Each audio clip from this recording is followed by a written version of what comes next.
Hello everyone, and welcome back to my channel and my Moody March Wrap Up with a favor, which I'll talk about in a minute. Well, I filmed a video, a mid-month wrap up, where I had two books 3 weeks ago. And the reason that I filmed it was because that day or the day before, I had hurt my knee really badly. And I really didn't know how my month was going to go. And well, although I'm feeling better right now, the injury to my knee really affected my reading. And it affected it in a good way and in a bad way. The bad way is I think that it might have affected the quality of my videos, and I'm really sorry about that. The good way is that I read books that fed my soul, because that's the only way you can read when you're in that amount of pain that I was in. And I'm here to say, happily, I'm feeling much better. I went for my first physical therapy session yesterday, and although it was painful, and I also did some walking, which I hadn't been doing, I can say that I'm hopefully on the mend. But during those weeks that I was really down, in the sense that I was in bed and I couldn't even walk, I felt a lot of depression and anxiety. And I don't know if that affected the quality of my videos, but the numbers of people who are watching my videos, it plunged. So my favor that I'm asking is that maybe you can check if you are being notified when I do a video, because I need my spirits raised right now, and it would make me feel really good if my numbers were back to where they were, that people were actually watching my videos. And I know I have so many friends here, and I'm so grateful for everyone during these 4 years who have been watching my videos and who are sticking by me in this period. While as you age, sometimes things happen to you. And I came 4 years ago. It seems like I was in better health and less bad things were happening to me. But I was reading somewhere that when you hit a certain age, sometimes it's 70, every year after 70 is like you age 3 years. I know I don't want to depress anybody because a lot of people that watch me are maybe not there yet, but I do feel that when I first started doing videos 4 years ago, I had a lot more energy, and I was doing a lot of maybe weird stuff. I had a lot of ideas that were maybe out of the box, and now maybe I'm more traditional. Well, I've changed. People change, and my reading has changed. And most of my reading, and I'm going to get into the books that I have read, and most of the books that I've read have been on my Kindle, my trusty Kindle. So I don't have that many books to show you that are in print, but I will have copies over there. So what have I read? Let me just tell you that I have tried my best to read with the events that were happening, while still trying to, like I said, feed my soul in what I needed. Because when I was in so much pain, I'm able to walk around now, and that's a wonderful feeling, because when you're in that amount of pain, you can't even get out of bed without really like holding walls and like holding a walker or a cane. It messes with your mind. It messed with my mind, and I was getting a lot of anxiety. I couldn't eat really. I lost my appetite, and I couldn't read a lot of the mysteries that I was talking about The ones, for example, that were gritty, like Francis Byfield, Without Consent, and that I got out of the library, and even The Playroom by also Frances Byfield, but her real name is Frances Hegarty. They were just too gritty, and I wanted to read books that satisfied March Mystery Madness because I love mysteries so much. And I did read mysteries. I read a lot of mysteries, and I also read a lot of books that were from the that were satisfying the Irish readathon, and I'm going to get to that.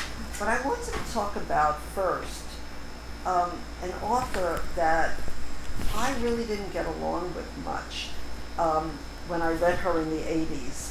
And I want to talk about two books. One I didn't read yet, but I plan to, and one that I did read. And the author's name is Martha Grimes. And I think you've heard of her. She's very famous. She's almost like an Agatha Christie. And she plots very well. But when I read her in the 80s, or I tried to read her, I maybe read one book. And I thought she was too highbrow for me, if that makes any sense. That it was very complicated and literary, and that I wasn't up to the task. Now, Martha Grimes, most of her books have titles that are titles of pubs. Sometimes pubs that existed, like in the Anodyne Necklace, and I think the pub, the original pub, was in the city of London, and she made the pub in the Anodyne Necklace to be in the east end of London. And here's the book that I didn't read, that I plan to read, The Case Has Altered. Now, these are both Richard Jury novels. Now, let me tell you a little bit about the Richard Jury novels and a little bit about how much I really loved the Anodyne Necklace. I had to look up what anodyne meant, and it's sort of like a cure, maybe a locket that you wear, something that heals or cures, and that's what anodyne means. So, now if you've read the Richard Jury series, you know that he's a detective. I don't know if he's an inspector. And the Anodyne Necklace is the third book in the book of his novels, of Martha Grimes' novels, where Richard Jury features. And he has there's a lot of characters in the Richard Jury novels. And the ever-present Sergeant Wiggins and best friend, Lord Ardrey, also known as Melrose Plant, because he gave up his title for many reasons, and he's a wonderful character. Well, I love this book so much. It made me laugh out loud. I just want to show it to you again so you know what I'm talking about. Now, one thing about this novel is that I thought I read it already in the 80s, and I'm thinking, there's a character in the novel that I said, I read it already, but I don't remember it. And it turned out by the end that I did not read this novel before, but that there's a recurring family. I won't tell you or ruin it for you, but there's a recurring band of characters who live on the east end of London. And to tell you the truth, some of the dialect I really didn't understand. I had to sort of look it up. But this was a wonderful novel, not only because of the plot. It wasn't a wonderful, it wasn't deep and provocative, but the characters, I mean, there were scenes that I laughed out loud, and I really needed to laugh out loud. And so we have, Jury, his ever-present Sergeant Wiggins, and even I think his name is the chief racer. It makes a little bit of an appearance here. And I really, really loved it. And I don't want to like spoil it for anybody, but I think that I'm going to revisit. This is the third novel in the series, but before I thought I wasn't up to reading Martha Grimes, that she was too literary for me. I've changed since I've joined Booktube. I have more confidence in my my reading style and what I can handle. So I'm going to start this month with The Case Has Altered, which is also, I'm not going to talk about it too much except show it to you. And this has, in fact, I think I started it because it sounds familiar. Timeless, peaceful, and remote, the watery Lincolnshire fens seems an unlikely setting for murder. But two women, a notorious actress and a servant girl, have been killed here in the space of 2 weeks. And yes, I have started it already. So I really recommend Martha Grimes if you feel that you want something like Agatha Christie, but maybe a little bit more complex. Not that Agatha Christie's novels can't be complex, but, and now we're going to go into Agatha Christie book that I read this month. And I'll have it over here because I don't have it on my shelf. And it's called Towards Zero. I really enjoyed this novel. While I gave Martha Grimes' novel 5 stars, I don't know if I mentioned that, The Anodyne Necklace, I gave it 5 stars. I only gave this Agatha Christie book 4 stars. It started out really well, and I think I said I'll have it here, Towards Zero. Like I said, it started out really well. You knew where you were going, as you do with an Agatha Christie book. Classic Christie. Introducing the characters right away. You know where you stand, and setting up, as one of the characters said, an almost closed circle mystery. And I thought that this was going to be wonderful. And it was, but not for the reasons that I thought it would be. By the second half, the plot becomes sort of convoluted, very unlike Christie.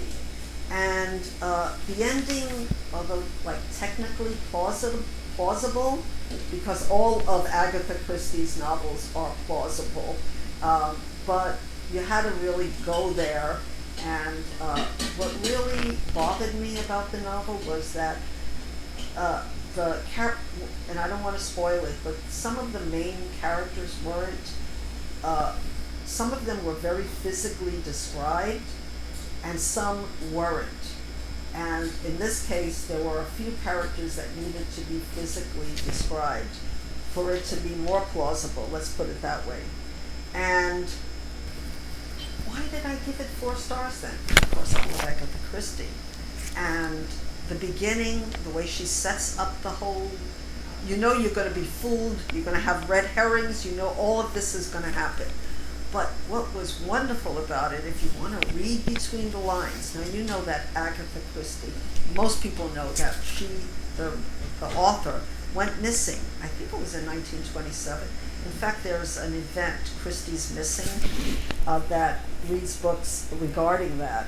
Now, in my opinion, if you want to really find out what happened during the time that Agatha Christie goes missing, read her books, because she has a lot of clues in them. And so I think this was written in the 40s. I'm pretty sure. But I'll have that down in the description box. So she has a lot of information in this book, general information, that she talks about in her characters, about marriage, cheating, nervous breakdowns, like I said, which brought, so that happened in 1926, the 11 days she went missing in 1926.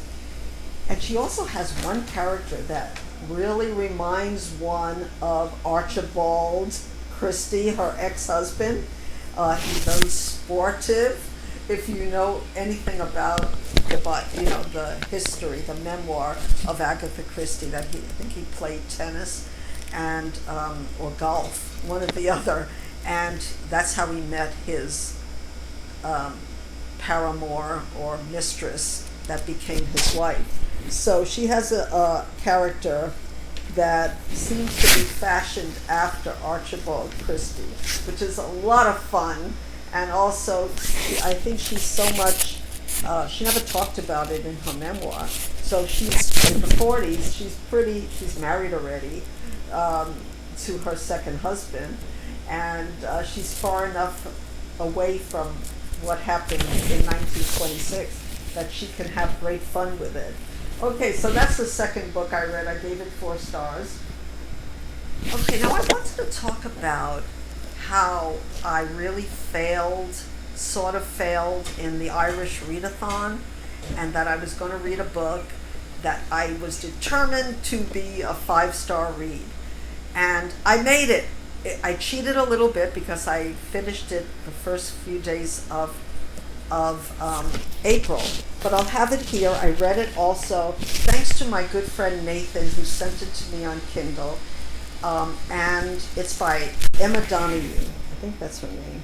She's a Canadian Irish writer who is very new to me, and the book is The Wonder. And some people call it a thrilling, dramatic, domestic psychodrama. You can say it's a historical fiction with a mystery in it. It's set in post-famine Ireland and follows a nurse who worked with Florence Nightingale, of all people, in the Crimean War. And she is hired to care she's from England, and she's hired to care for a so-called miraculous girl who has lived 4 months without having any solid food. And she is hired along with a nun to watch over her for, I don't know if it's 2 weeks, to see if this is really a miracle. And this was nominated for the Giller Prize, which is a Canadian prize. So that's how I found out. I thought she was from Ireland. This is a very Irish book. It's a very Catholic book. If you don't know a lot about Catholicism, I hope I'm saying that right, as I knew a little bit because I was brought up in New York with a lot of Catholic people surrounded. Brooklyn is known as the city of churches, even though it's not a city. It's as big as a city. In fact, I think it was at one time, or even now, one of the biggest, if it was a city, biggest cities in the world, in the United States. And so I knew a little bit, but this one, if you don't know any of the saints and the Catholic practices, you might have to sort of do a little research on the side. But I couldn't put it down. It's not a perfect book, but does that really matter? And is there really such a thing as a perfect book? I don't think there really is. Maybe a few. One of the books that I'm going to get to that I'm actually reading right now. So thank you, Nathan, for The Wonder. I'm going to read more of Emma Donahue. Now, the last book I'm going to talk about that I don't have, and I won't even show you a cover because I showed you a cover before, and it's A Touch of Frost by R.D. Wingfield. And I talked about how these Frost books, Touch of Frost was a television series. I didn't see it, but I think it was from the UK, not in the US. So I definitely am thinking of getting BritBox and watching it, because A Touch of Frost, I read 3 books already by that have Frost in the name, and this was the best of the lot. It was a blast. It was outrageously politically incorrect, but hilarious and also well written. Fast-paced, and you will love Jack Frost, despite, as you shake your head and say, no, don't say that, don't think that, that's misogyny, crude humor, really, ageism, you name it, he has it. But you feel that he has a good heart, And if you remember that the book was written in the 80s, I'm not going to tell you too much about it because I don't want to really ruin it. I mean, it's really fast paced. There's always something going on. They're always never sleeping. As I wrote on Goodreads, we've come a long way, baby. If you read that book, that was a slogan in, I don't even know when, maybe in the 80s. But we have come a long way of things that are really outrageous to say, and things that we don't even, most people I hope don't think that way, but yet Jack Frost, which is a funny name anyway, it really got me out of the doldrums that I was in and made me laugh, and that's what I really needed. Before I let you go, I wanted to invite everyone to join me for A Tree Grows in Brooklyn, which is a perfect book in my view. And we're going at our own pace. Here it is again. I believe this is a perfect book, and I thought it was only a perfect book for some people. But I'm finding out, I have, and I'm going to put it again, a link in the description box of my readathon. Yes, read along, not readathon, of Betty Smith's wonderful, wonderful classical book of Francie and growing up as an early immigrant in Brooklyn, place where I know well, the exact place I know well. And Jack from Spreadbookjoy is joining me along with a few others, and like I said, it's not too late. If you don't like the Goodreads group and you like Voxer better, I'm also alohaboomer on Voxer, so you can join me there. And reading it again just made me, I read the first, which is the first 3 chapters, and I'm going on tonight to read more. I wasn't really, like I said, I had my first physical therapy appointment, and I was beat. I couldn't go any further, but today I'm going to read further. But like I said, this is a chill group. Join us, and let's all feel good together reading A Tree Grows in Brooklyn. And just to let you know, I was looking for a memoir of Betty Smith because I love her so much, and there was a memoir written by a college professor who I think either worked with her in Santa Fe, and I'll have all that information down below.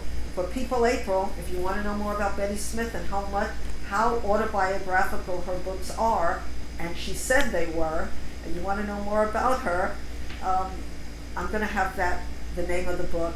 And I think it's a biography of Betty Smith, who wrote A Tree Grows in Brooklyn. It's as simple as that, the name. But I'll have the proper name and the author down in the description box, because I think I want to try to get that book. It's not easy to get. That's another thing. But this is making me feel so good. And Jack said the same thing. It's just brought back her childhood and my childhood, which is really, and then I thought, well, if you know Jack, she has an Irish background, and Francie is from an Irish neighborhood, but I'll let her talk about it. I'm not going to speak for her. But please join my group, because, during these times, we need to feel good, because life is happening really fast. Stuff is happening in the world really fast. And even if you're not suffering from a bad knee or a bad hip or other kinds of stuff that happens to us, stuff happens to us, and we need books. At least in Booktube, we need, and everyone should read more. I really believe that. It's such a wonderful escape, a wonderful way to feel better. So please check if you're subscribed to my channel and if you get notifications, because it's very strange my numbers have plunged. So please do that as a favor to me, because I don't want to feel like I'm just yelling into a void. I love all of you. I love the community, and I'm going to try to be a better booktuber in the sense that I'm going to watch more of my friends' videos, because I think that might be one reason I haven't done as many tags and communicated with the community as much as I usually do. So until we meet again, I wish you so much. If anybody is suffering in any way, painfully, physically, mentally, sending you healing aloha, because we all need some aloha. I aloha you, you aloha me. I heard somebody say recently, aloha means love, peace, all the good things in the world. So until we meet again, I bid you aloha oi.